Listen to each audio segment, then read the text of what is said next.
Hello दोस्तों, स्वागत है आप सभी का स्लीपी क्लासेस में। दोस्तों, इकोनॉमी के करंट अफेयर्स कवर करते हैं। दोस्तों, हमारे इस इनिशिएटिव का नाम रहता है प्रीक्योर। इसमें हम पूरे वीक भर के हम देखते हैं करंट अफेयर्स।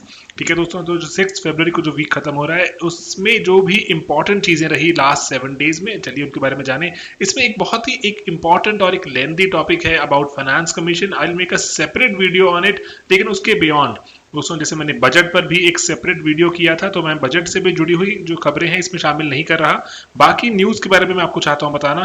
जैसे सबसे बड़ी एक यहाँ पर न्यूज है हमारे पास, वो है कि रिटेल इन्वेस्टर्स को भी आरबीआई ने कहा है कि वो चाहते हैं कि डायरेक्टली एक्सेस करें हमारे जीसेक मार्केट को।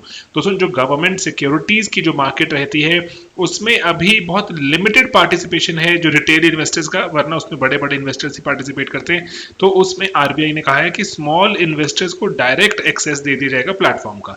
ठीक है दोस्तों, तो इससे होगा क्या, जो बहुत सारे जो रिटेल पार्टिसिपेंट्स हैं जब वो डायरेक्टली आएंगे जो सरकारी सिक्योरिटीज, दोस्तों सरकारी सिक्योरिटीज का मतलब क्या हुआ दोस्तों, जब सरकार को उधार लेना होता है, जब सरकार को डेट चाहिए होता है दोस्तों, तो डेट के लिए सरकार आरबीआई को बोलती है कि आप हमें उधार लेके दीजिए मार्केट से। ठीक है, तो अब आरबीआई क्या करता है, उस डेट को फिर जो आगे उसको जो पेपर बनाकर, उस पेपर को बनाकर आगे बहुत सारे लोगों को पूछता है कि कौन चाहता है सरकार को उधार देना, एंड अकॉर्डिंगली कितने रेट पे मिलेगा उसकी बिडिंग होती है। तो उस दो तरह के वैसे उधार होते हैं, एक तो जिसको कहा जाता है जिसमें बिड होता है, एंड जिसमें बिड नहीं होता, नॉन बिड वाला। ठीक है, जिसमें सरकार कहती है कि 8% ही मिलेगा, 8.5 मिलेगा, 7 मिलेगा, जो भी सरकार बोलती है, उसमें उसमें बिड नहीं होती। देन बिड वाले में होता है कि कितना परसेंट आप इंटरेस्ट पे आप सरकार को इतना पैसा उधार दोगे। ठीक है, तो नॉन बिडिंग वाला जो था, इसमें तो रिटेल इन्वेस्टर्स पहले ही पार्टिसिपेट कर पा रहे थे। बिडिंग वाले में भी यहाँ पर आरबीआई प्लान कर रहा है कि रिटेल इन्वेस्टर्स को, जो छोटे इन्वेस्टर्स हैं आपके और मेरे जैसे, इनको भी पार्टिसिपेट करवाया जाए। तो इससे होगा क्या दोस्तों, जब बहुत सारे पार्टिसिपेंट होंगे, अभी तो बहुत लिमिटेड नंबर ऑफ पार्टिसिपेंट्स हैं, जब बहुत सारे पार्टिसिपेंट्स होंगे तो सरकार की कॉस्ट ऑफ फंड्स नीचे आ जाएगी, क्योंकि जो फंड्स प्रोवाइड करने वाले लोग जब बढ़ जाएंगे, बहुत सारे लोग आ जाएंगे, तो उसके कारण जो सरकार को उधार देने वाले लोग बढ़ गए, तो थोड़ा जो कितने पे उधार मिलेगा, रेट ऑफ इंटरेस्ट थोड़ा गिरने की उम्मीद है। क्योंकि जब जब जब जब सप्लायर बढ़ गए, बहुत सारे प्रोवाइडर्स आ गए, तो ऑटोमेटिकली आप ना इमेजिन कर सकते हैं कि जब थोड़ा रेट कम हो जाएगा उससे। ओके, तो इसको गिल्ट अकाउंट की ओपनिंग कहा जाता है, गिल्ट। ठीक है, तो गिल्ट अकाउंट और का मतलब क्या रहता है दोस्तों, गिल्ट अकाउंट एक ऐसा आरबीआई में अकाउंट होता है जो एक डिजिटल ही है सभी आजकल अकाउंट्स हो, जहां पर आपके कितना पैसा आपने सरकारी उसमें जो सिक्योरिटीज में लगाया, कितना इन्वेस्ट किया, उस सभी की जो रिकॉर्ड यहाँ पर इन्वेस्टमेंट्स की बात यहाँ पर जो रहती है हमेशा। एंड इसीलिए जो अभी गिल्ट वैली है, ये गिल्ट में सिर्फ सरकारी सिक्योरिटीज को ही शामिल किया जाएगा। बाकी जैसे फॉर एग्जाम्पल आपके पास अगर शेयर कितने हैं मार्केट में, शेयर जो कितने आप खरीद बेच रहे हैं, उसका यहाँ पे हिसाब किताब नहीं है, सिर्फ और सिर्फ सरकारी सिक्योरिटीज के लिए सेपरेट अकाउंट है।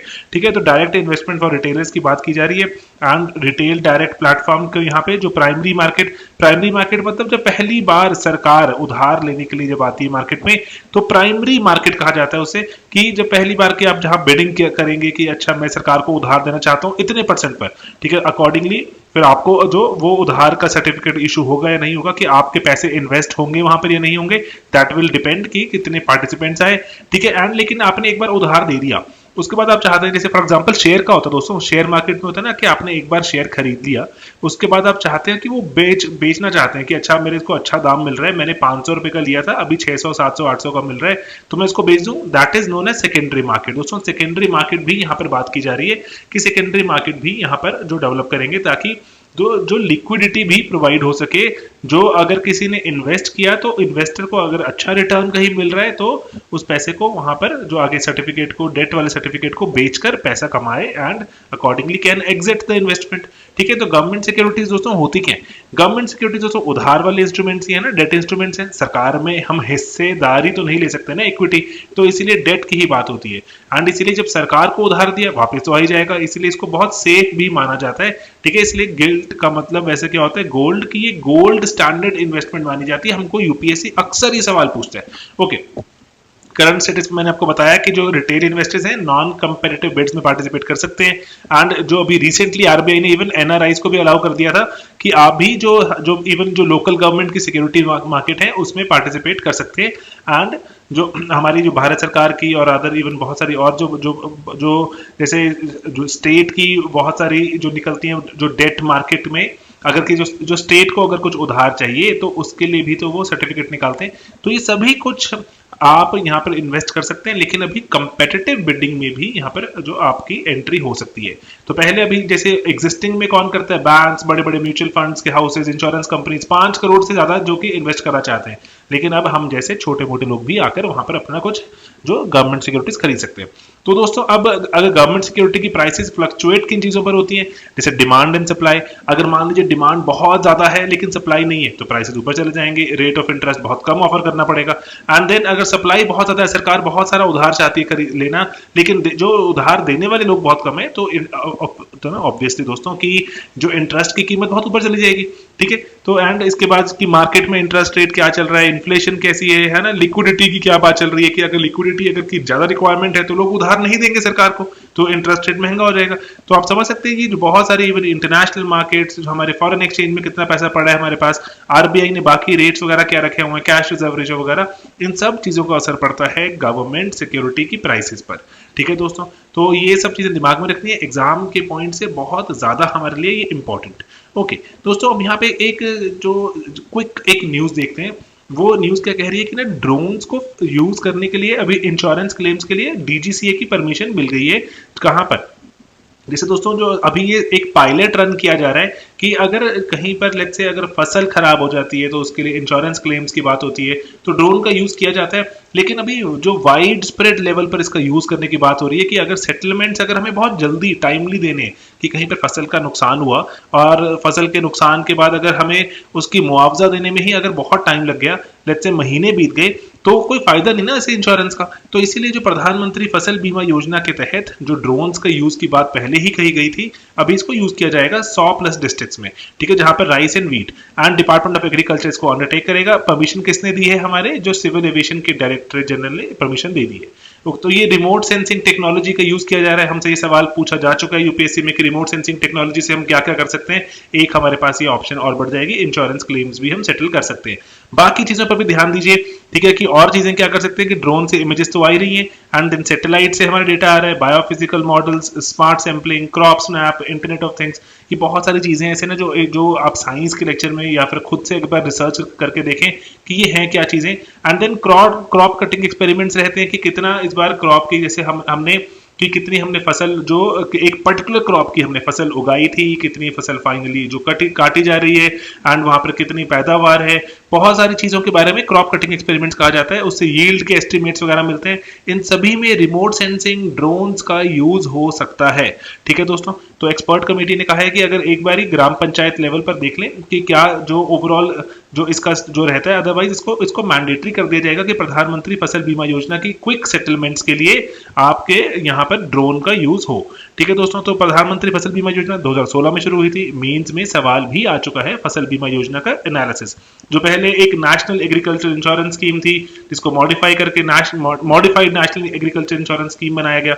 इन सभी को मिक्स करके बिल्कुल इकट्ठा करके जो एक PMFBY स्कीम बनाई गई थी। एंड देन इसमें आपके लिए एक छोटा सा एक होमवर्क है, यहाँ पर हमने बहुत बार कवर किया है, मैं डिटेल में इसलिए नहीं जा रहा, कि आप अगर नए हैं, आपने बिल्कुल नया शुरू किया है, थोड़ा सा आइडिया मिल जाएगा आपको कि आप यहाँ पे जो एक जैसे ये इंश्योरेंस की स्कीम है ना, फसल बीमा कर रही है, तो ये बीमा में आपने सिर्फ ये बात एक जाननी है कि जो वेरियस क्रॉप्स हैं, ठीक है, अगर हॉर्टिकल्चर की क्रॉप है या रबी क्रॉप है, तो जो या फिर अगर आपकी खरीफ क्रॉप है, तो इसमें क्या प्रोपोर्शन रहता है कि कितना % जो प्रीमियम है ना, हम अगर आप कोई इंश्योरेंस खरीदते हैं तो आपको प्रीमियम पे करना पड़ता है कि अच्छा आप में से 10 रुपए ले लीजिए, लेकिन अगर कोई मेरे मान लीजिए फसल खराब हुई तो आप मुझे 1000 रुपया या 500 रुपया जो भी अपने इंश्योर करवाया वो वापस ले लेंगे। ठीक है, लेकिन अगर मान लीजिए कि अगर कुछ नहीं हुआ ऐसा तो आपके प्रीमियम वेस्ट हो जाता है। जैसे हेल्थ इंश्योरेंस में करते हैं या डेथ इंश्योरेंस में होता है कि अगर कोई इवेंट हुआ तो मुझे पैसा मिल जाएगा, लेकिन इवेंट नहीं हुआ तो मेरा पैसा गया, तो एक तरह से इंश्योर कर देते हैं। तो आपने मुझे सिर्फ ये बताना है कि जो प्रीमियम का कंपोनेंट की कितना % फार्मर दे रहे हैं, कितना % जो सरकार जो गवर्नमेंट पे कर रही है फॉर वेरियस क्रॉप्स। ठीक है, प्लीज कमेंट्स में बताना कि पीएम जो फसल बीमा योजना में कितना % प्रीमियम का फार्मर पे करता है, कितना % सरकार पे करती है। ठीक है, तो इसको काफी ज्यादा सरकार की तरफ से इसमें बहुत हैवी अमाउंट पे की जाती है, इसलिए फार्मर्स में प्रीमियम जो बर्डन था वो काफी कम किया गया ताकि ज्यादा से ज्यादा हमारे फार्मर्स इसका पार्ट बने। एंड देन अभी जो 2.0 लॉन्च कर दी गई है, इसको वॉलंटरी कर दिया गया है, ग्राम पंचायत लेवल पर सेटलमेंट होती है एंड पूरी की पूरी जो एक पंचायत को पार्ट बनाने की बात की जाती है। एंड देन उसके बाद अगर देखें तो जो सेंट्रल सब्सिडी पे लिमिट लगाई गई है कि सेंटर इसके ऊपर पैसा, जो एक लिमिट के ऊपर पैसा नहीं देगा, एंड इरिगेटेड के लिए अलग है, अनइरिगेटेड के लिए अलग है। एंड देन स्टेट्स को फ्लेक्सिबिलिटी और दी गई है कि जैसे स्टेट्स को यहाँ पे बात की गई है कि आप चाहें तो और नए तरह के रिस्क को डाल सकते हैं, कि जरूरी नहीं है कि सिर्फ आपने फॉर एग्जांपल की जो ब्रॉडली जो सेंट्रल गवर्नमेंट ने रिस्क निकाले सिर्फ उसी को ही फॉलो करना है, आप अपनी तरफ से और रिस्क को भी यहाँ शामिल कर सकते हैं। जैसे कोई लोकलाइज तरह की कोई कैलामिटी होती है जो एक जगह पे विटनेस करते हैं लेकिन बाकी कंट्री में नहीं होती, ठीक है। And then post harvest losses आपके यहाँ पे कुछ खास हैं अगर, तो आप इसको अपने उसमें जो हिसाब से फसल बीमा योजना आपकी स्टेट के हिसाब से इसको मॉडिफाई कर सकते हैं। देन दोस्तों पेंडेंसी को पेनलाइज करने की बात की गई है। अगर स्टेट्स ने अपना जो जितना भी बीमा की रकम अगर किसी की अगर ड्यू थी नहीं चुकाई तो नेक्स्ट सीजन में उनको पार्टिसिपेट करने के लिए वहां पर मनाही कर दी गई है कि आपकी बहुत सारी पेंडेंसी है, आपने इसको अभी ड्यू को पूरा नहीं किया तो आप नेक्स्ट सीजन में पार्टिसिपेट नहीं कर सकते। एंड ऑटोमेटिकली जो किसान होंगे वो किसान स्टेट गवर्नमेंट को फिर वहां पर पूछेंगे कि आपने क्यों पार्टिसिपेट नहीं कर रहे, तो बताएंगे कि हमने आपके पुराने ही जब चुकाए नहीं। तो इसीलिए एक तरह से अकाउंटेबिलिटी मैकेनिज्म भी है। एंड देन आईसीई एक्टिविटीज दोस्तों एथिक्स में पढ़ते हैं, इंफॉर्मेशन एजुकेशन एंड कम्युनिकेशन, ठीक है। इंफॉर्मेशन कम्युनिकेशन एजुकेशन बहुत जरूरी है ना दोस्तों। स्कीम्स तो कितनी सारी बनती रहती हैं, आप इमेजिन कीजिए, आप सब लोग तो यूपीएससी एस्पिरेंट्स हैं, तब भी कितना मुश्किल हो जाता है स्कीम्स को फॉलो करना, इतनी सारी स्कीम्स आती हैं। तो इसलिए जो जैसे फॉर एग्जांपल कोई स्कीम अगर कोई किसी स्पेसिफिक स्कीम किसी फार्मर्स के लिए है या एक स्पेसिफिक ग्रुप ऑफ फार्मर्स के लिए है तो ये बहुत जरूरी है कि उस पर खर्चा किया जाए एंड अकॉर्डिंगली बताया जाए कि आपके लिए स्कीम है एक।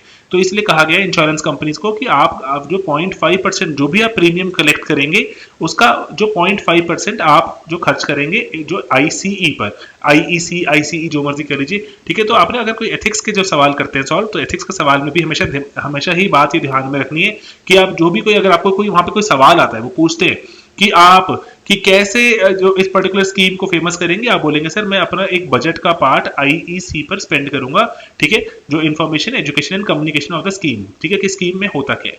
ओके दोस्तों अब ना ये यहाँ पे एक छोटी सी और चीज है, ईपीएफ के बारे में बात की गई बजट में। तो ईपीएफ में होता क्या है, फॉर एग्जाम्पल आप जॉब करते हैं अगर, तो जॉब करते हैं तो आपके एम्प्लॉयर जो आपको जो जिसके जहां पे आप जॉब करते हैं उनको एक बात कही गई है एंड एक आपको कि ना जितनी भी आपकी बेसिक सैलरी है प्लस उसमें अगर मैं डीएनएस अलाउंस भी ऐड कर दूं, ठीक है, तो उसका 12% आपको कंट्रीब्यूट करना है, 12% आपका एम्प्लॉयर कंट्रीब्यूट करेगा इस पर्टिकुलर चीज का। मान लीजिए इसकी वैल्यू 10,000 रुपए आ गई तो 12% का मतलब 1200 रुपए आपका एम्प्लॉयर, 1200 रुपए आपको ऐड करने होते हैं, 2400 रुपए आपके प्रोविडेंट फंड में चले जाते हैं जो आपको लॉन्ग टर्म इन्वेस्टमेंट मानी जाती है, 15 साल के बाद आप इसको निकाल सकते हैं, ठीक है। लेकिन कई लोग क्या करते हैं कि जैसे 12%, जैसे मान लीजिए जो एम्प्लॉयर हैं आपके, एम्प्लॉयर ने तो 12% डाल दिए, कई लोग अपने 12% की बजाय और डाल देते हैं कि मेरे पास थोड़ी सेविंग हो रही है, मेरी वाइफ भी पैसे कमाती है या मेरे घर में इतनी भी रिक्वायरमेंट नहीं है पैसे की, मैं 12 की बजाय 20% डाल दूंगा, मैं 12 के बजाय 100% अपनी पूरी की पूरी सैलरी यहाँ डाल दूंगा, कि रिक्वायरमेंट नहीं है, क्योंकि यहाँ पर रेट ऑफ इंटरेस्ट जो है प्रोविडेंट फंड में अभी भी बहुत अच्छा है। जो अभी आप देखें अगर इवन जो हमारी एफडीज हैं है ना, फिक्स डिपॉजिट वगैरह, उनके रेट बहुत गिर चुके हैं, 4-5% पर आ चुके हैं। लेकिन अभी भी जो हमारे प्रोविडेंट फंड है, प्रोविडेंट फंड के जो इंटरेस्ट रेट्स हैं 8% प्लस ही चल रहे हैं, तो इसलिए बहुत सारे लोग इसमें पैसा एक्स्ट्रा डाल देते हैं। तो लेकिन ये अगर यहाँ पे एक्स्ट्रा पैसा डाल रहे हैं तो एक्स्ट्रा इंटरेस्ट कमा रहे हैं, लेकिन एक्स्ट्रा इंटरेस्ट कमाने से हो क्या रहा है कि सरकार को इंटरेस्ट का जो बर्डन है बहुत ज्यादा झेलना पड़ रहा है। तो अकॉर्डिंगली सरकार ने कहा कि आप अगर इसमें 2.5 लाख रुपए से ऊपर अगर कंट्रीब्यूट करेंगे, अपने कंट्रीब्यूशन की बात कर रहे हैं सरकार, ठीक है, एम्प्लॉयर तो 12% ही करेगा, वो तो एक्स्ट्रा नहीं करेंगे। तो अगर आप 12% से ऊपर कंट्रीब्यूट कर रहे हैं, 12% के ऊपर जाकर अगर आप 2.5 लाख रुपए से ऊपर कंट्रीब्यूट कर रहे हैं तो उस पर आप जो भी कमाएंगे उस पर टैक्स चुकाना होगा, ठीक है दोस्तों। तो यहाँ पर ना इसको जो स्कीम को जैसे पहले समझिए तो ऐसे ट्रिपल ई के जैसे कहा जाता है। ट्रिपल ई का मतलब होता है एग्जाम्प्ट एग्जाम्प्ट एग्जाम्प्ट। बहुत सी स्कीम्स डिफरेंट तरह से काम करती हैं, कोई ईईटी स्कीम होती है, कोई ईटीटी स्कीम होती है। तो यहाँ पे मैं आपको समझाता हूँ मतलब क्या होता है। पहला ई है आपका कॉन्ट्रीब्यूशन स्टेज, ठीक है। कॉन्ट्रीब्यूशन स्टेज की बात है जब आपने पैसा डाला, जो पैसा डाला क्या उस पर टैक्स लगा, अगर लगा तो आप उसको बोलेंगे कि ये स्टेज मेरी टी स्टेज है, टैक्स भी लग गया यहाँ पर। लेकिन मेजरली पैसा डालने पे कभी टैक्स कभी भी कोई स्कीम में नहीं लगता, तो जनरली ये एग्जाम्प्ट स्टेज ही होती है, ठीक है, कॉन्ट्रीब्यूशन। Okay, then interest. आप इंटरेस्ट कमा रहे हैं, आपने पैसा डाला हुआ है, आपके खाते में पैसे में इंटरेस्ट आ रहा है, तो इस इंटरेस्ट में इस यहाँ पर इस स्टेज में क्या आप पे टैक्स लग रहा है? अगर टैक्स लग रहा है तो उसको टी स्टेज कहते हैं, अगर नहीं लग रहा तो उसको एग्जाम्प्ट, की ये वाली स्टेज भी एग्जाम्प्ट है। ठीक है, ओके। अभी यहाँ पर सरकार इसी पे बात कर रही है कि हम इसको ई से हटा के टी चाहते हैं करना, टैक्सेशन चाहते हैं यहाँ पे करना।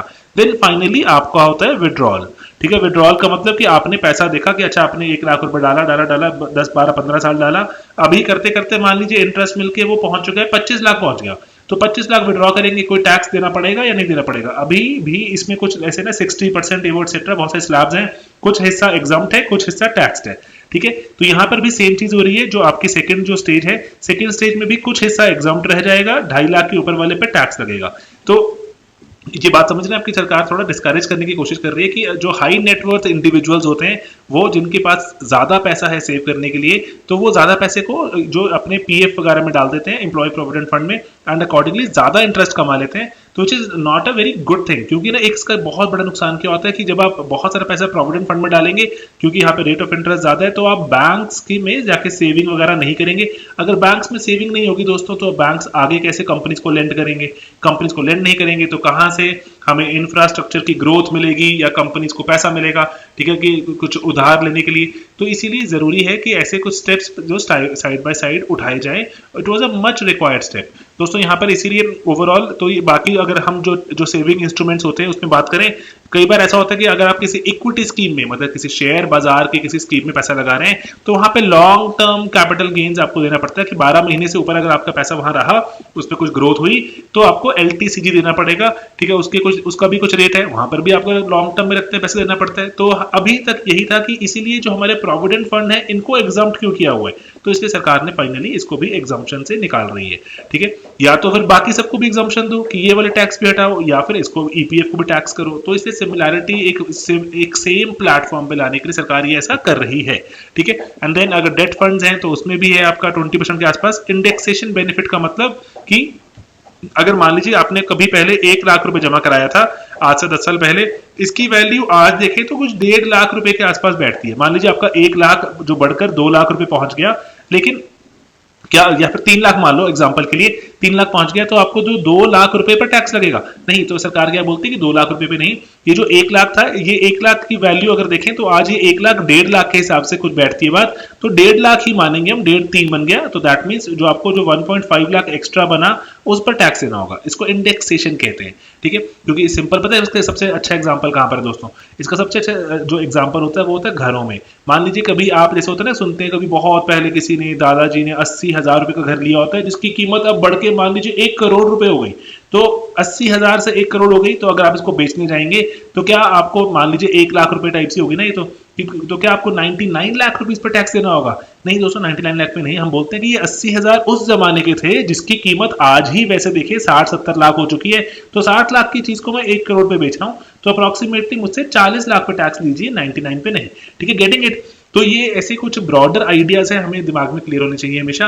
एंड देन ईपीएफ, अगर 20+ एम्प्लॉयज हैं कंपनी में तो एम्प्लॉय प्रोविडेंट फंड देना पड़ता है, और भी बहुत सारी चीजें हैं जो जिसके दायरे में आ जाते हैं। एंड आपके जो एम्प्लॉयज हैं दे स्टार्ट बिकमिंग ऐसे, क्या उनको बोलते हैं, पक्के एम्प्लॉयज हो गए, एंड अकॉर्डिंगली उस तरह से फिर वो ऑर्गेनाइज सेक्टर का पार्ट बनने शुरू हो जाते हैं। ठीक है, तो क्योंकि बहुत सारी सरकारी सुविधाएं भी उनको मिल जाती हैं। ठीक है दोस्तों, तो वॉलंटरीली भी लोग जो ईपीएफ के बियॉन्ड जाकर वॉलंटरीली भी डालते हैं पैसा, जिसको सरकार चाहती है भी टैक्स करना।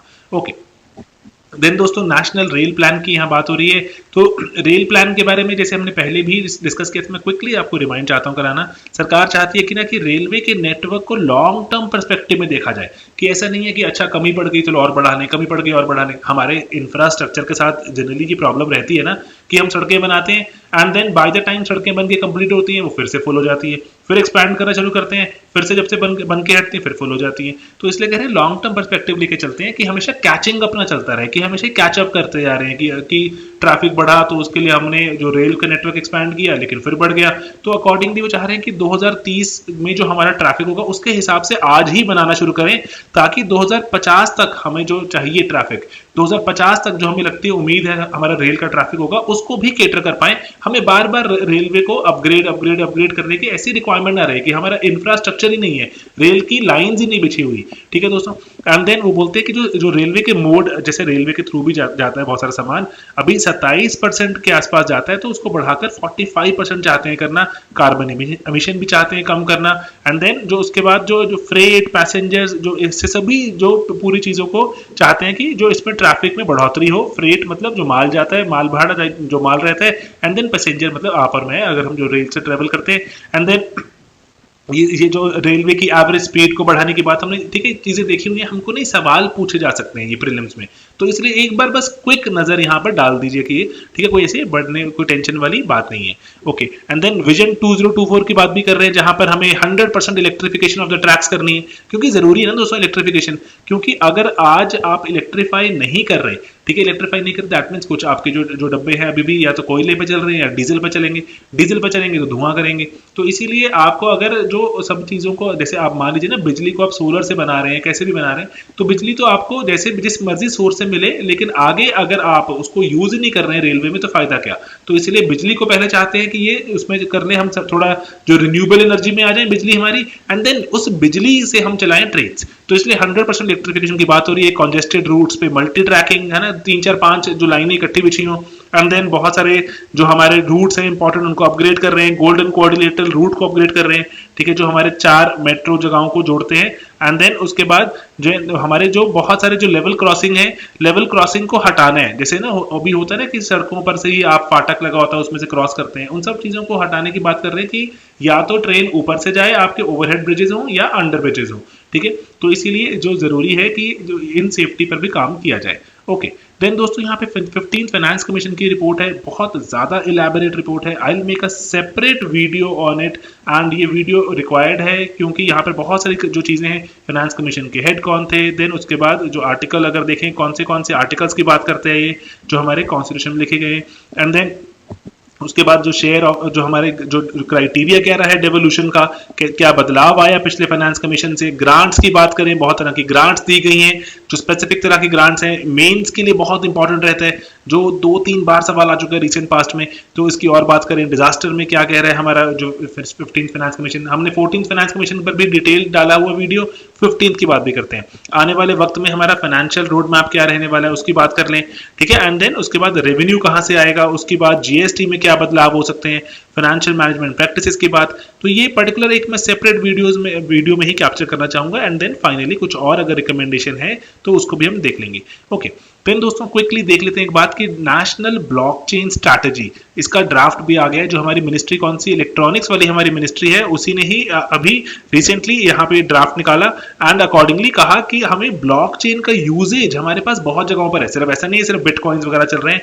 तो ब्लॉकचेन से हम बहुत सारी चीजें, जैसे ब्लॉकचेन में हम करते क्या है कि जैसे मान लीजिए हेल्थ में यूजेज क्या है कि प्रीवियस डेटा, ठीक है, जो भी आपने कुछ काम किया उसका डेटा यहाँ पर स्टोर्ड है, ठीक है, उस डेटा पे एक पॉइंट तक, एंड देन उसके बाद आप अगर इस डेटा को ऑल्टर करते हैं तो इसकी जो रजिस्ट्री है, इसके बारे में अगर जो बात कहीं लिखी हुई है, वो बात मल्टीपल जगहों पे लोगों के वेरियस कंप्यूटर के पॉइंट्स पे लिखी गई है, एंड अगर आप इसको अपने एंड पे ऑल्टर कर देंगे, बाकी लोग आके इसको ऑथेंटिकेट करेंगे पहले कि सर आपने जो प्रीवियस जो डेटा था वो तो कुछ ये कहता था कि एबीसी लिखा हुआ है, आपने इसको अपने एंड पे एसीबी कर दिया, हमारे कंप्यूटर पे तो ये मैच ही नहीं होता जो हमने मल्टीपल जगहों पे। तो ये एक चेन जो पूरी स्प्रेड हो जाती है, उस चेन में मल्टीपल लेवल पर आप ऑथेंटिकेट करते हैं पहले, उसके बाद ही आगे नेक्स्ट जो सेट ऑफ इन्फॉर्मेशन चलेगी, ठीक है, मल्टीपल जगहों पे ऑथेंटिकेट होगा, हाँ जी अच्छा एसीबी नहीं था एबीसी ही था, ठीक है। तो इसलिए एक एंड पर एक यूजर इसको अपने जो तरह से नहीं ऑल्टर कर सकता, करना होगा तो उसको मल्टीपल जो एंड पर जो उसने मल्टीपल कंप्यूटर्स पे उसकी जो इन्फॉर्मेशन चली गई है, उस पर्टिकुलर जिस भी प्रोसेस की काम का बात कर रहे हैं वो, उसकी जो बात चली गई है, तो उस पर जाकर ऑथेंटिकेट करना होगा उसको। ऑथेंटिकेट कैसे होगा, डेटा अगर वेरीफाई होगा, जो प्रीवियस जो नोड से या प्रीवियस जो हम चेन के प्रीवियस पार्ट में बात करें, जहां पर जो आपने लास्ट टाइम उसको जो ऑपरेट किया था, अगर उससे जो मैच करता होगा तभी आगे बात बढ़ेगी, अदरवाइज आप जो उसको पूरे डेटा को आगे प्रोसेस नहीं कर पाएंगे, सिंगल हैंडेडली ऑल्टर भी नहीं कर पाएंगे। तो इसलिए होता क्या है, इससे आपका जो पूरा डिसेंट्रलाइज होना शुरू हो जाता है। ऐसे कोई एक सेंट्रल अथॉरिटी नहीं रहती जो बोलेगी कि हम ही डेटा सारा संभाल के रखेंगे, नहीं, डेटा बहुत डिसेंट्रलाइज हो गया, जगह जगह पे चला गया आपका डेटा, एंड अकॉर्डिंगली सभी जगह से जब उसको जो वहां पर जो आपके अप्रूव्ड जो ये जगहें हैं यहाँ से जब तक आपको अप्रूवल जो मैच नहीं करते हैं, आपके जो डेटा पॉइंट्स मैच नहीं करते, तब तक आप आगे उसको प्रोसेस नहीं कर पाते। इसीलिए आपकी ऑथेंटिकेशन, इसलिए आपकी डिसेंट्रलाइजेशन, बहुत सारी चीज़ों का फायदा मिलता है हमें ब्लॉकचेन में। हेल्थ में इसका बहुत बेनिफिट है, जो हेल्थ के हमारे पर्टिकुलरली जो डेटा पॉइंट्स हैं एंड अकॉर्डिंगली एक्सेसिबिलिटी की बात हो रही है, तो ये सब कुछ हमारे हेल्थ में इसको हम यूज़ कर पाएँ एंड हमारे हेल्थ को जो पूरे इंफ्रास्ट्रक्चर को और रॉबस्ट बना पाएँ दोस्तों। क्योंकि हमारे देश में अभी जो हेल्थ की अगर बात करें तो डॉक्टर्स एटसेट्रा बहुत काबिल हैं, लेकिन नंबर्स बहुत कम है, जो इसीलिए ज़रूरी है कि कुछ टेक्नोलॉजी को इस तरह से डेवलप किया जाए कि वो मास लेवल पर अवेलेबल होनी शुरू हो जाए। एंड देन इसके लिए एक ब्लॉकचेन फ्रेमवर्क की बात कर रहे हैं, जहाँ पे इंफ्रास्ट्रक्चर भी रहेगा। एक सेंटर बनाने की बात कर रहे हैं, सेंटर ऑफ एक्सीलेंस, जो कि इसको नेशनल जो हमारी जो लेवल की ब्लॉकचेन फाउंडेशन या फ्रेमवर्क पर काम करेगा। एंड देन R&D को फोकस है, एंड देन की जो हमारे टेक्निकल एस्पेक्ट्स हैं उनको स्टैंडर्डाइज किया जाए। ऐसा ना हो कि कोई कुछ और अपने एंड पे कुछ कर रहा है, कोई कुछ कर रहा है। जब तक स्टैंडर्डाइजेशन नहीं होगी तब तक क्या होता है दोस्तों कि एक ऐप से या फिर एक मोबाइल से दूसरे मोबाइल पर ही, मान लीजिए कि आपका मोबाइल है आपके पास, इसमें कोई आप ऐप डालते हैं, स्लीपी क्लासेस की ऐप डालते हैं, तो एक और मोबाइल है उसमें आप डाल लेते हैं ना, एक और मोबाइल है उसमें आप डाल देते हैं। ऐसा क्यों हो पा रहा है? क्योंकि जो स्लीपी क्लासेस की जो ऐप है वो स्टैंडर्डाइज्ड है, ठीक है। मोबाइल्स में जो पीछे इंटरफेस है, मोबाइल्स में जो पीछे की है, वो ऑटोमेटिकली उससे जाके इंटरेक्ट करती है एंड ये ऐप अपने आप चलना शुरू हो जाती है, जैसे आप चाहते हैं वैसे चलती है, ठीक है। तो इसीलिए स्टैंडर्डाइज जब तक नहीं होगा तब तक आपको जो यहाँ पर पूरे इस जो नेटवर्क का या फिर पूरे प्रोसेस का फायदा नहीं मिल पाएगा जो मास लेवल पर। देन रेगुलेटरी सैंडबॉक्सेस को हमने पहले पढ़ा था, मैं रिपीट करता हूँ। रेगुलेटरी सैंडबॉक्सेस का मतलब होता है कि आप छोटे छोटे जो पायलट प्रोजेक्ट्स करते हैं एंड देन देखते हैं कि इस पे अगर मैं रेगुलेशन ऐसा बनाऊं तो आगे R&D कैसे हो रही है, या फिर जो नई नई कंपनीज आ रही हैं वो कैसे काम कर रही हैं। तो रेगुलेटरी सैंडबॉक्सेस में आप जो थोड़ी थोड़ी ट्वीकिंग करते रहते हैं, आप प्रोसेसेस को बदलते रहते हैं एंड अकॉर्डिंगली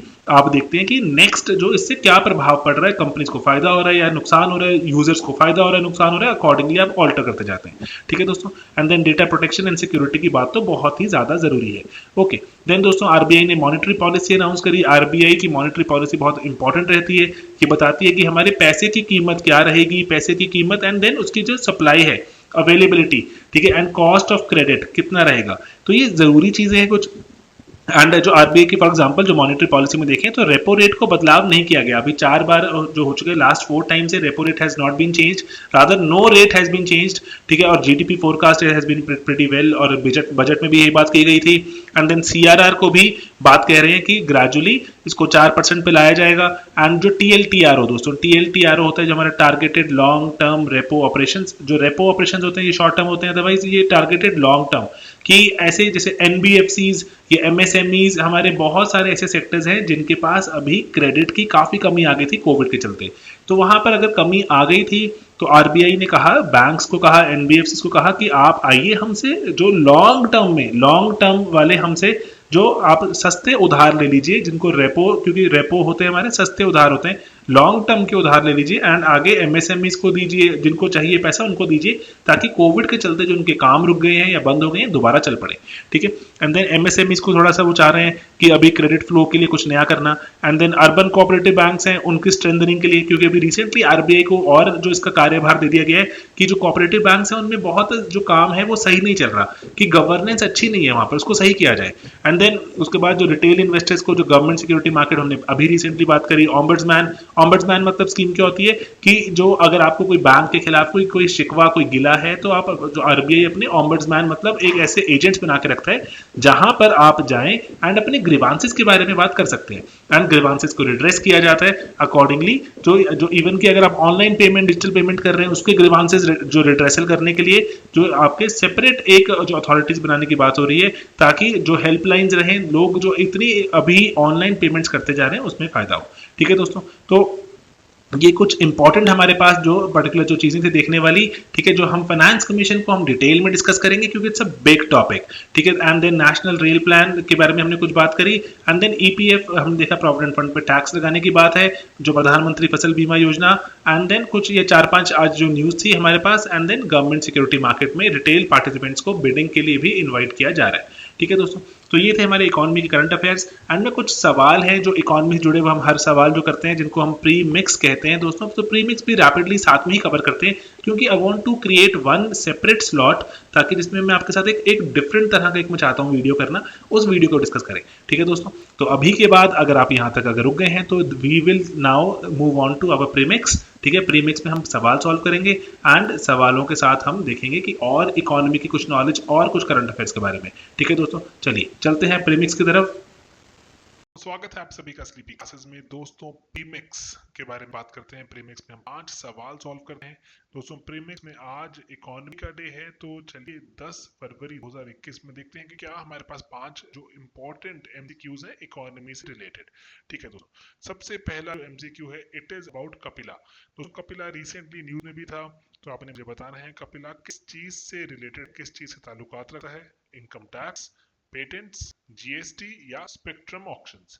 तो दोस्तों यहाँ पर राइट आंसर अगर पता है तो कितना आसान हो जाएगा ना हमारा ये सवाल, अगर नहीं पता तो कितना मुश्किल है। राइट आंसर जो पेटेंट से ये ताल्लुकात रखता है।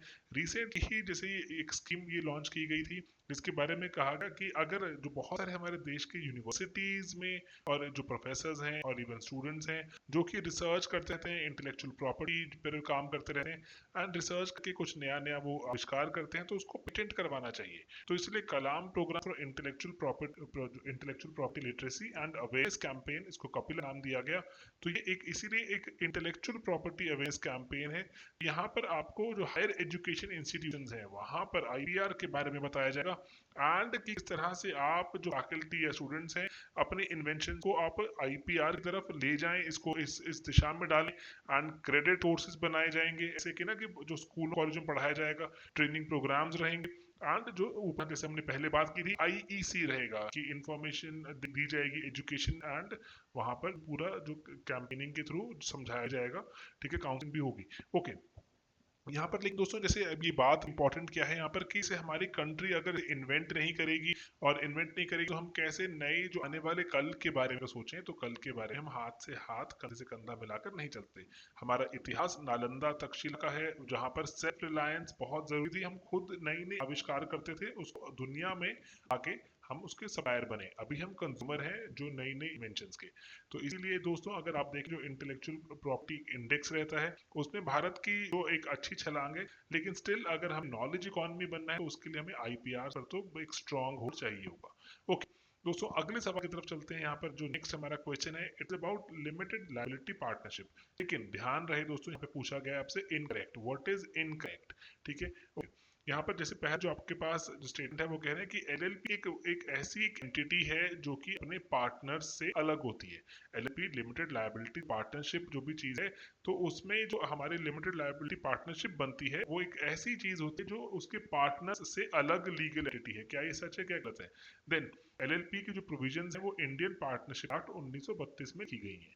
तो दोस्तों बताइए यहाँ पर कौन सी स्टेटमेंट्स है इनकरेक्ट। ध्यान दीजिएगा, इनकरेक्ट ये आपने एग्जाम में अगर आप कोई टेस्ट कर रहे हैं तो उसमें ऐसी चीजों का ध्यान देना है। ओके दोस्तों, जो यहाँ पर जो बिल्कुल सही जवाब क्या है, यहाँ पर सही मतलब गलत जवाब कि टू इज रॉन्ग। ठीक, two is wrong, one is correct. दोस्तों जो लिमिटेड लायबिलिटी पार्टनरशिप होती है वो एक ऐसे जैसे मान लीजिए 2 3 या ज्यादा लोग अगर चाहें इकट्ठे होकर पार्टनरशिप में काम करना तो लेकिन इस तरह से भी कर सकते हैं। अदरवाइज जो नॉर्मल पार्टनरशिप होती है उसमें बहुत जो देनदारी होती है, मान लीजिए कि आपने उधार लिया लेकिन उधार लेकर अगर आप वापस नहीं कर पाए तो आपकी लायबिलिटी बहुत ज्यादा रहती है एंड इनफैक्ट जो पार्टनर्स की लायबिलिटी एक दूसरे पर रिफ्लेक्ट भी होती है। ठीक है, जो कंपनी या फिर ऑर्गेनाइजेशन के लिए उधार लिया गया था। लेकिन एलएलपी में क्या होता है, लिमिटेड लायबिलिटी कैसे होती है कि अगर एक पार्टनर मिसकंडक्ट या नेग्लिजेंस के लिए दूसरे पार्टनर को वहां रिस्पॉन्सिबल नहीं ठहराया जाता। ठीक है दोस्तों, ये इस पे रिसेंटली जो हमारे कंपनीज एक्ट आए थे, जो एलएलपी एक्ट 2008 भी आया था, उसने इसको यहाँ पर स्पेसिफिक इसके बारे में जो रूल्स बनाए, इसलिए इंडियन पार्टनरशिप एक्ट 1932 इस पे एप्लीकेबल नहीं रहता। ओके देन दोस्तों यहाँ पर इसको अगर एलएलपी आपने बनाई तो जरूरी है, जैसे होता है ना प्राइवेट लिमिटेड लिखते हैं अंत में, ऐसे एलएलपी लिखना जरूरी रहता है आपके ऑर्गेनाइजेशन के एंड में। ठीक, कम से कम 2 लोग होने चाहिए एलएलपी में एंड उसमें से एक तो भारतीय रेजिडेंट भी होना चाहिए। बहुत यहाँ पर जो और अगर क्योंकि जो कंपनी अगर आप बनते हैं फॉर एग्जांपल प्राइवेट लिमिटेड, तो बहुत सारी रेगुलेशंस का जो आप सामना करना पड़ता है। पार्टनरशिप बनाते हैं तो आपकी लायबिलिटी बहुत बढ़ जाती है, तो इसलिए एक लिमिटेड लायबिलिटी जो अगर देखें यूएस वगैरह में बहुत ही फेमस कॉन्सेप्ट है, भारत में भी अभी आ गया है। ठीक है, मीडियम एंटरप्राइजेस वगैरह जो कि खुद के तरीके से चाहते हैं खुद चलाना, तो उनके लिए बहुत ही एक अच्छा यहाँ पे ऑप्शन रहता है। रिसेंटली न्यूज में इसलिए था क्योंकि भारत सरकार ने जो मिनिस्ट्री ऑफ कॉर्पोरेट अफेयर्स ने 12 जो ऑफेंसेस को डीक्रिमिनलाइज कर दिया है एंड जो हटा दिया गया है। अभी जो एलएलपी में पहले क्रिमिनल ऑफेंस मानते थे, क्रिमिनल ऑफेंस वो नहीं रहेंगे। ओके चलिए नेक्स्ट यहाँ पर क्वेश्चन देखते हैं। अभी इट इज अबाउट अटल बीमित व्यक्ति कल्याण योजना। ठीक है दोस्तों, ये भी न्यूज में था, पता होना चाहिए हमें, इसीलिए अटल बीमित व्यक्ति कल्याण योजना। दोस्तों यहाँ पर अगर जरूरी है कि अगर आप ईपीएफओ की तैयारी कर रहे हैं तो इससे आपको स्कीम के बारे में पक्का पता होना चाहिए। एंड ईपीएफओ के बारे में हम भी अपने सेपरेट चैनल पर भी चलाते जा रहे हैं बहुत सारे प्रोग्राम्स, जो स्लीपी क्लासेस गवर्नमेंट जॉब्स करके एक सेपरेट चैनल है जहां पर बहुत सारी चीजें चल रही हैं। ठीक है दोस्तों, चलिए सवाल के बारे में देखते हैं। पहला, जो यहाँ पर जो इसमें रिलीफ मिलता है, जो पेमेंट, क्योंकि देखो बीमित मतलब बात तो किसी बीमा की हो रही है, तो इसमें जो रिलीफ मिलता है उसको 25% कर दिया गया है घटा के एवरेज वेज का, जो पहले 50% हुआ करता था। ठीक है, एंड 90 दिन तक आपको अनएम्प्लॉयमेंट के ये रिलीफ मिलेगा। ओके, देन अब जो रिलीफ, अगर मान लीजिए अनएम्प्लॉयमेंट की बात हो रही है, तो आपको 30 दिन के बाद मिलता था पहले, ठीक है, इसकी पहले, अब वो 90 दिन के बाद मिलेगा। अगर आप अनएम्प्लॉय हो गए, अनएम्प्लॉयड हैं, तो 90 दिन के बाद आपको ये रिलीफ मिलेगा। ठीक है, तो इसमें ये बदलाव हो, तो आपने बताना है कौन से बदलाव यहाँ पर जो बताए गए हैं वो करेक्ट है, 1 2 बोथ या नन ऑफ दीज। तो दोस्तों राइट आंसर, यहाँ पर राइट आंसर इसके दोनों ही यहाँ पर गलत है, क्योंकि पहले जो प्रोविजन था वो था 25% का, कि अगर देखो अटल बीमित व्यक्ति कल्याण योजना होती क्या है, यहाँ पर जो सिंपल सी बात है कि यहाँ पर जो एक हमारे एक एम्प्लॉयज स्टेट इंश्योरेंस कॉर्पोरेशन रहती है, उसके द्वारा, जैसे ईपीएफओ रहता है हमारा, ऐसे ही ईएसआईसी भी रहती है, जो कि आपको कंपनसेट करती है। इसकी स्कीम है कि अगर आप अनएम्प्लॉयड हो जाएं, अगर तो अगर आपके पास जॉब नहीं है तो आपको कुछ महीने के लिए आपको तनख्वाह मिलती रहती है। एंड वो कितनी तनख्वाह मिलती है, जो भी आपने जो प्रीवियस जो विड्रॉ किया था उसका 50%, पहले 25% था, वही बदलाव किया गया है अभी, इसलिए उसको बढ़ाकर 50% कर दिया गया है। तो दोस्तों ये 2018 स्कीम है। एंड बहुत अभी इसमें इशू क्या है, मान लीजिए कि आपकी जॉब थी पहले, एंड जॉब के बाद आपको जो आपके एम्प्लॉयर थे, आपके हिस्से की कुछ कंट्रीब्यूशन वगैरह भी ईएसआईसी में देते थे, एंड अकॉर्डिंगली अभी जैसे मान लीजिए टर्मिनेट कर दिया गया आपको, टर्मिनेट करने के बाद आप अभी जो ईएसआईसी को लेकर इन्फॉर्म नहीं किया कि आपको टर्मिनेट कर दिया, आपको जो जो जहां जॉब कर रहे थे वहां पर तो जॉब से हटा दिया गया है, तनख्वाह नहीं बंद हो गई है, अभी आपको ईएसआईसी की जो इस बीमित व्यक्ति योजना के तहत अभी आपको तो पैसा मिलना चाहिए, लेकिन पैसा नहीं मिल रहा, क्योंकि जो आपको उनके रोल्स पर दिखाई देते हो अभी भी आप, एंड रोल्स पर दिखाई देते हो वहां पर सरकार के खाते में, तो सरकार आपको अटल बीमित व्यक्ति जो जो आपकी यहाँ पर जो योजना के तहत आपको पैसा नहीं दे पाती। सरकार इसलिए कह रही है कि अगर आपको टर्मिनेट कर दिया गया लेकिन आप अभी भी रोल्स पे रिफ्लेक्ट करते हैं इन गवर्नमेंट रिकॉर्ड्स, तब भी आपको पैसा मिलेगा। ठीक है, तो ये अभी रिसेंटली इशू था, एंड अकॉर्डिंगली इसमें कुछ और बदलाव भी किए गए हैं, एंड जो यहाँ पे जो एलिजिबिलिटी वगैरह भी बदलाव किए गए। सबसे पहले बात तो ये कि 50% तक कर दिया गया है, जो आपको जो बीमा की जो पहले वैल्यू 25% थी बढ़ाकर 50% कर दी है, कि अगर आप अनएम्प्लॉयड हैं तो आपको जो पहले 90 डेज बाद आपको शुरू होता था जो बीमा का पैसा मिलना, अभी 30 डेज बाद मिलना शुरू हो जाएगा। एंड कितने दिन तक मिलेगा, 90 डेज तक मिलता रहेगा, दैट मीन्स 3 महीने की आपको सैलरी मिलेगी एक तरह से। ठीक है, एंड देन यहाँ पे कुछ क्राइटेरिया भी दिए गए हैं कि कौन इसका पार्टिसिपेंट हो सकता है।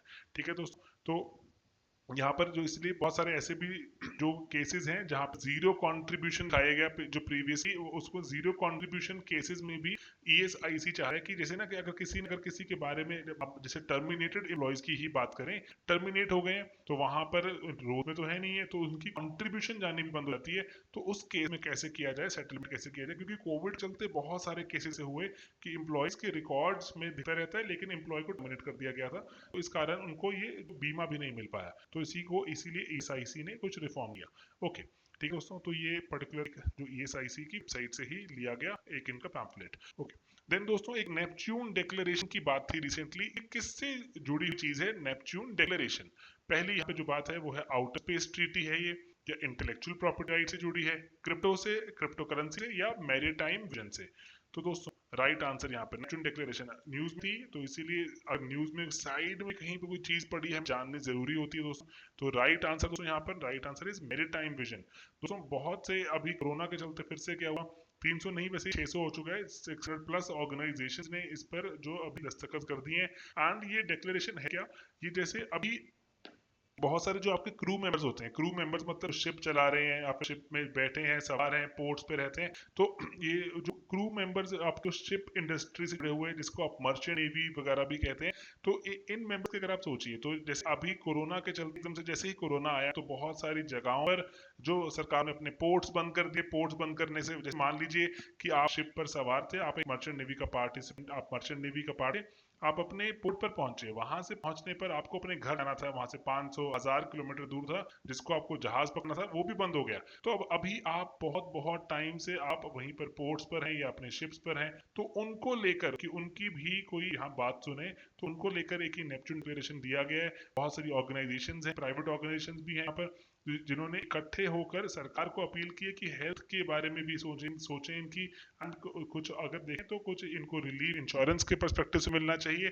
तो ये एक ह्यूमैनिटेरियन क्राइसिस की बात हो गई बड़े लेवल की, उसी को लेकर ये डिक्लेरेशन था। ठीक है, तो जो क्रू चेंज बहुत इंपॉर्टेंट चीज होती है, अदरवाइज बहुत लंबे टाइम तक अदरवाइज शिप वगैरह चलती है, तो उसमें क्रूज बदलने पड़ते हैं, क्रू मेंबर्स बदलने पड़ते हैं। कि जैसे फॉर एग्जांपल आप पहुंचे सिंगापुर के पोर्ट पे, तो वहां पर क्रू बदल दिया जाएगा, जो एग्जिस्टिंग क्रू था उसको घर भेज दिया जाता है, या फिर अगर जो सिंगापुर को बिलोंग करते हैं तो। लेकिन अब क्या हो रहा है, घर नहीं जा पा रहे क्योंकि बहुत सारी रिस्ट्रिक्शंस लगी हुई हैं। ठीक है, तो इसीलिए जो जो इनको की वर्कर्स डिक्लेयर करके इनको वैक्सीनेट किया जाए सबसे प्रायोरिटी पर, ऐसी बात की जा रही है बहुत सारी यहाँ पर डिक्लेरेशन में। एयर कनेक्टिविटी दी जाए इनको। एंड भारतीय अगर मरीन यूनियन की बात करें, ये भी जैसे न्यूज है, तो ये one of the oldest marine unions में से एक है। बहुत से इसमें जो मेंबर्स हैं 40-50 लाख के आसपास, हिंद मजदूर सभा के साथ भी एफिलिएशन है, तो इसीलिए इंपॉर्टेंट हो जाता है कि इसके बारे में हम जानना। ओके, इतने सारे मेंबर्स जब किसी एक चीज के होते हैं तो। चलिए दोस्तों, आज का हम करते हैं कि अभी एक last question, and this question is about growth theory, जो कि आप कह रही है कि आपके अगर जो टेक्नोलॉजिकल प्रोग्रेस होती है, ठीक है, जो ग्रोथ थ्योरी है वो जो कौन सी ऐसी थ्योरी की बात हो रही है जो कहती है कि जो टेक्नोलॉजिकल प्रोग्रेस होती है वो इकोनॉमिक फोर्सेस से इंडिपेंडेंट ही होती है, उसको इकोनॉमिक फोर्सेस का फर्क नहीं पड़ता कि किस तरह की इकोनॉमिक फोर्सेस आपकी कंट्री में ऑपरेट कर रही हैं। कि जैसे फॉर एग्जांपल हो सकता है ना कि आपकी यहाँ पे इकोनॉमिक फोर्सेस बहुत एग्रीकल्चर को सपोर्ट करती हो, लेकिन जो पर्टिकुलर टेक्नोलॉजिकल प्रोग्रेस हो रही है वो जो एग्रीकल्चर में आपका फोकस है या मैन्युफैक्चरिंग पे फोकस, उसके बियॉन्ड चलती है टेक्नोलॉजिकल प्रोग्रेस। ऐसी कौन सी थ्योरी जो इसकी बात करती है? ठीक है दोस्तों, एक्सोजेनस ग्रोथ, ठीक है, endogenous growth, classical growth theory, या इनमें से कोई भी नहीं। ठीक है दोस्तों, तो एक्सोजेनस, एंडोजेनस, जो क्लासिकल ग्रोथ, या इनमें से कोई भी नहीं।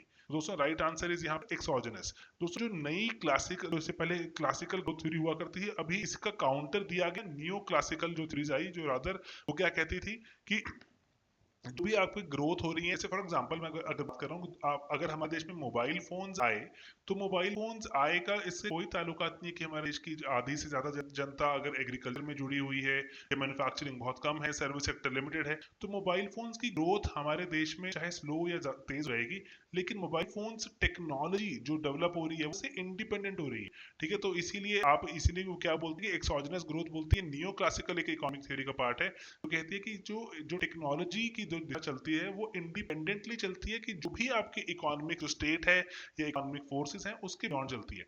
लेकिन जनरली ये इसका काउंटर पार्ट भी रहता है, एंडोजेनस थ्योरी भी रहती है। वो कहती है कि नहीं, ऐसा जरूरी नहीं है। ठीक है, कि जरूरी ऐसा नहीं है कि एंडोजेनस की फोर्स का कोई जोर ही नहीं है। फॉर एग्जांपल आपके देश में अगर एग्रीकल्चर की ज्यादा रिक्वायरमेंट है, तो डेफिनेटली जो ट्रैक्टर की टेक्नोलॉजी होगी, या फिर जो आपको गन्ना काटने के लिए मशीन चाहिए, या वीट हार्वेस्टिंग के लिए वीट चाहिए, तो जो मशीन चाहिए, तो उसके लिए भी आपकी टेक्नोलॉजी रैपिडली आती रहेगी। तो दोनों theories parallelly they are correct on their own levels. ठीक है, इसीलिए वो बोलते हैं कि कहीं इन बिटवीन ही कहीं हम लाइकते हैं। ठीक है, जो क्लासिकल थ्योरीज हैं, कि क्लासिकल थ्योरी से बिल्कुल ही ये अलग है, एंड अकॉर्डिंगली इनके बारे में थोड़ा बहुत पता रहे तो इट्स नॉट दैट बैड, क्योंकि हमसे मीन्स में से सवाल पूछे जाते हैं, प्री में बहुत टेक्निकल सवाल पूछते जाते हैं, तो थोड़ा थोड़ा जो न्यूज में कहीं साइड में नजर आ रहा है, तो we'll just keep having a look. ठीक है दोस्त, ओके। बाकी बस अगर अंत में जाते जाते एक क्विक जो आपको जो कोर्सेज के बारे में बताने की बात, कि प्रीलिम्स 2021 के लिए अगर आप प्रिपेयर कर रहे हैं, क्रैश कोर्स भी हम रन करते हैं, बहुत टाइम से रन करते जा रहे हैं, जिसमें हम स्टैटिक कंपोनेंट अभी आपको ऑलरेडी अवेलेबल करा दिया गया है। करंट अफेयर्स का कंपोनेंट अब शुरू हो जाएगा आने वाले मंडे से। ठीक है, एंड देन टेस्ट वाला बंडल भी आप चाहें तो इसमें इकट्ठे अवेल कर सकते हैं। तीनों ही चीजें, current affairs module, static module and test मिलाकर भी 11,000 का ही मॉड्यूल है। एंड हमने इसको थोड़ा और हमने जो ट्राई कर रहे हैं वही टेक्नोलॉजी को यूज करके जो लीस्ट पॉसिबल कॉस्ट में आपको टेस्ट भी मिले, इसमें टेस्ट के साथ सॉल्यूशंस भी मिले। स्टैटिक कंपोनेंट, बहुत सारे वीडियोस रहते हैं स्टैटिक कंपोनेंट्स के of all the subjects, and then current affairs of all the subject cover होंगे एक पूरे शेड्यूल के साथ। शेड्यूल का पीडीएफ भी हमारी वेबसाइट पर अवेलेबल है। लेकिन दोस्तों अगर आप यूपीएससी 2022 के लिए तैयारी कर रहे हैं, हमारे पास जीएस का कोर्स है, कंप्लीट कोर्स, ना सिर्फ आपको कंटेंट क्लासेस हैं, कंटेंट क्लासेस के बाद आपको उसमें आपको मिलते हैं जो टेस्ट्स मिलते हैं, आंसर राइटिंग मिलती है। हम एक टेलीग्राम ग्रुप बना लेते हैं जीएस के बड़े बड़े बच्चों का, जिसमें आपके डाउट्स हैं तो डाउट्स जो रैपिडली एड्रेस किए जाते हैं। सिंपल रखने की ट्राई की गई है, लेकिन फोकस एग्जाम पर, फोकस आपका टोटल हार्ड वर्क पर करने की बात है। देन ऑप्शनल में सोशो एंड पॉलिटिकल साइंस दोनों ऑप्शनल कोर्सेज हैं with answer evaluation, without answer evaluation भी आप टारगेट कर सकते हैं। एसए का भी कोर्स है, एसए की क्लासेस आपको जीएस में मिल जाती है, लेकिन एसए इवैल्यूएट करवाना है दोस्तों तो सेपरेट कोर्स यहाँ पर अवेलेबल है। ठीक है, तो तीनों को आप जो भी कॉम्बिनेशन परमुटेशन में खरीद सकते हैं, तो थोड़े से आपके पैसे और एक्स्ट्रा बच जाते हैं।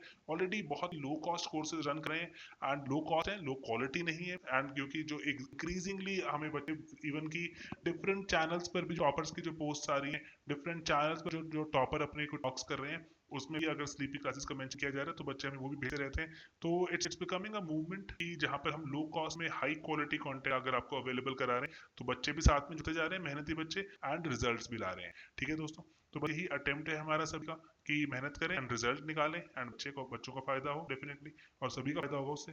ठीक है, चलिए मिलेंगे दोस्तों अपने अगले वीडियोस में। बहुत ही जल्द मेहनत करते रहिए, उसका कोई भी हमारे पास ऑल्टरनेटिव अभी भी अवेलेबल नहीं है, मेहनत तो करनी ही पड़ेगी। ऑलराइट, ठीक है दोस्तों, मिलेंगे बहुत जल्द। Bye bye.